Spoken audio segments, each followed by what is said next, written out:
नमस्कार, बहुत स्वागत आपका अनादि टीवी पर। मैं हूं आपके साथ पारुल। खबरों की शुरुआत करेंगे। चारधाम यात्रा करने के लिए बड़ी संख्या में श्रद्धालु उत्तराखंड पहुंच रहे हैं।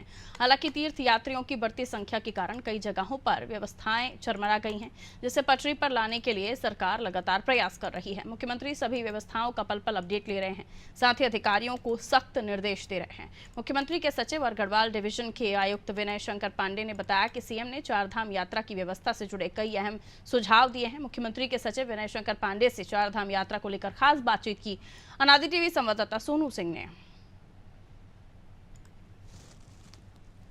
चारधाम यात्रा की व्यवस्थाओं को कैसे बेहतर किया जा रहा है, बातचीत करने के लिए हमारे साथ मौजूद है गढ़वाल के कमिश्नर और मुख्यमंत्री के सचिव विनय शंकर पांडे जी। पांडे जी, आपसे जानना चाहेंगे कि लगातार हम देख रहे हैं आप और मुख्यमंत्री मॉनिटरिंग कर रहे हैं, किस तरह की व्यवस्था मौजूदा समय में है?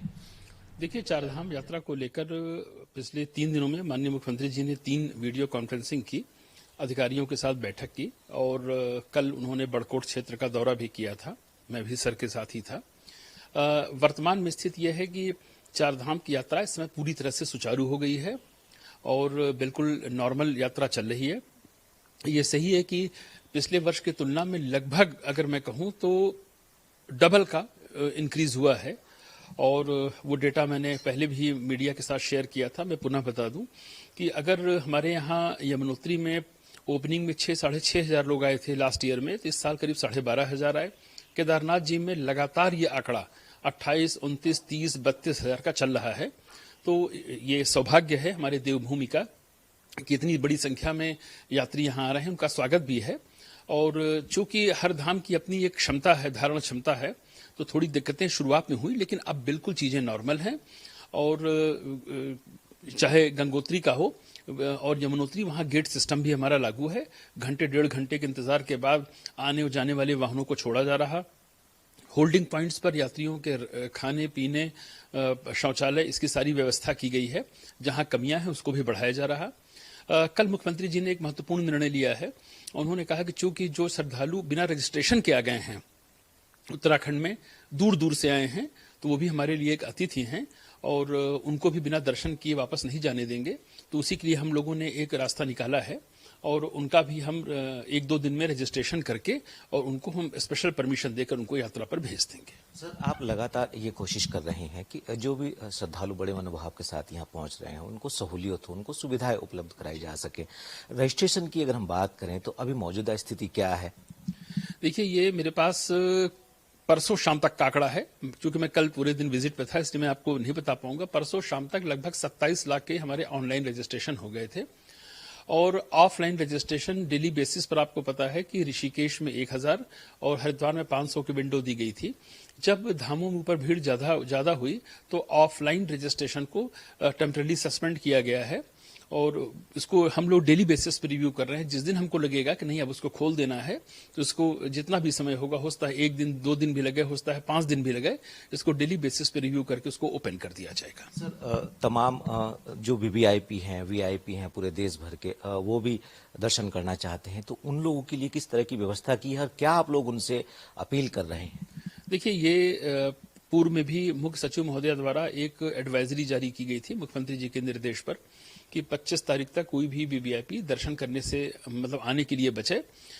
अब इस एडवाइजरी को और 31 तारीख तक बढ़ा दिया गया है। चारों धाम में जो हमारे मंदिर हैं वहां पर भी बड़े ही सख्त निर्देश दिए गए हैं कि कोई वीआईपी नहीं है, सभी आम श्रद्धालु हैं और आम श्रद्धालुओं को पहले मौका मिलना चाहिए। तो जो भी वीवीआईपीज भी आ भी रहे हैं तो उन्हें कोई वीआईपी ट्रीटमेंट नहीं दिया जा रहा, वो भी लाइन में लगकर आम श्रद्धालुओं की तरह दर्शन लाभ प्राप्त कर रहे हैं। सर, एक हैली में फर्जीवाड़े की जो चीजें हैं हम इस बार देख पा रहे हैं कि औसतन नहीं है जितनी पिछले साल हमने देखा था, तो क्या कैसे आपने मैकेनिज्म सेट किया है? देखिए, इस बार कोई भी हेली में फोर्जरी की कोई भी शिकायत अभी तक नहीं प्राप्त हुई है, जबकि यात्रा को लगभग 8 से 9 दिन हो गए हैं और इसके लिए हमारे उकाडा ने काफी अच्छा काम किया है और बड़ा स्पष्ट निर्देश था कि आईआरसीटीसी के माध्यम से ही हेली बुकिंग की जाएगी।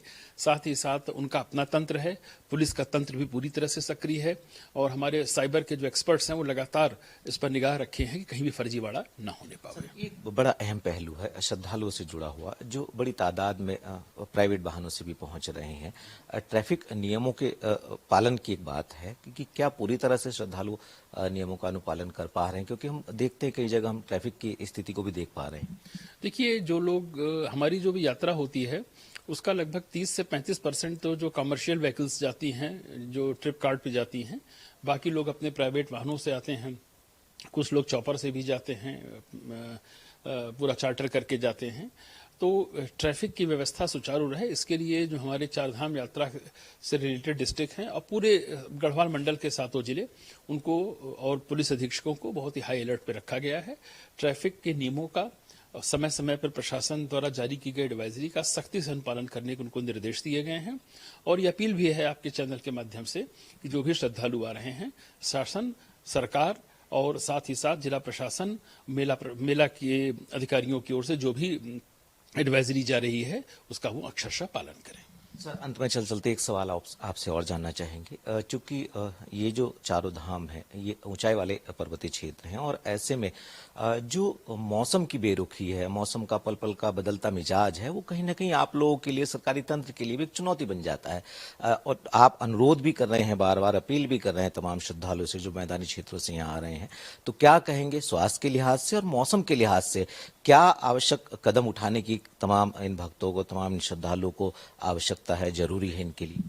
देखिए, ये यात्रा प्रारंभ होने के पहले ही हमारे स्वास्थ्य विभाग की ओर से लगभग 14 लैंग्वेजेस में उनके लिए एडवाइजरी बनाई गई थी और ये हमारे ट्रांजिट यात्रा कैंप में सभी यात्रा रूट पर श्रद्धालुओं को ये दी गई है। डूज एंड डोंट्स का बड़ा क्लियर उसमें मेंशनिंग है, क्या करना चाहिए, क्या नहीं करना चाहिए। यात्रा पे जाने से पहले लगभग सभी यात्रियों की स्क्रीनिंग की भी व्यवस्था हम लोगों ने कर रखी है। 185 डॉक्टर्स हमारे पूरे यात्रा मार्ग पर लगे हुए हैं। कई यात्री ऐसे भी आए हैं, करीब 1 लाख लोगों की स्क्रीनिंग भी इस दौरान की गई, जिनको फिर हमारे जो और भी एक्सपर्ट डॉक्टर्स उनको रिफर किया गया। उन्होंने बड़ा क्लियर बताया कि आपको अगर हाइपरटेंसिव हैं, आप हाई शुगर के भी पेशेंट हैं, तो थोड़ा यात्रा में सावधानी बरतें, यात्रा से बचें। और जो लोग नहीं मान रहे हैं तो वो कंसेंट फॉर्म दे के जा रहे हैं कि मैं जा रहा हूं, मैं अपनी रिस्क पे जा रहा हूं। तो ऐसे लोगों से मेरा अनुरोध है कि जीवन बहुत ही महत्वपूर्ण है, अमूल्य है और लाइफ से बढ़कर कोई चीज नहीं होती, उसका विशेष ध्यान रखें। और अगर वो थोड़ा ठंडे और गर्म के वातावरण में अपने को एडजस्ट कर लें, ऐसा ना करें कि आप गर्मी से आए हैं और तुरंत केदारनाथ जी पहुंच जाएं। आप एक दिन उसके बेस कैंप पर रुक जाएं, अपने को थोड़ा सा वातावरण के अनुरूप ढाल लें, कोई दिक्कत का सामना उनको नहीं करना पड़ेगा। स्वास्थ्य का ध्यान रखने के लिए पूरी उत्तराखंड शासन और प्रशासन उनकी सेवा में हाजिर है। बहुत बहुत शुक्रिया हमसे बातचीत करने के लिए। तो आपने सुना मुख्यमंत्री के सचिव विनय शंकर पांडे जी को, जिन्होंने बताया कि किस तरह से यात्रा की व्यवस्थाओं को व्यवस्थित किया जा रहा है। उम्मीद की जा रही है कि जितने श्रद्धालु बड़े मनोभाव के साथ यहाँ चारों धामों के दर्शन करने के लिए पहुंच रहे हैं, वो एक सुखद और सुरक्षित यात्रा का संदेश लेकर वापस लौटेंगे। अपने सहयोगी कैमरामैन राहुल के साथ सोनू सिंह, अनादि टीवी, देहरादून।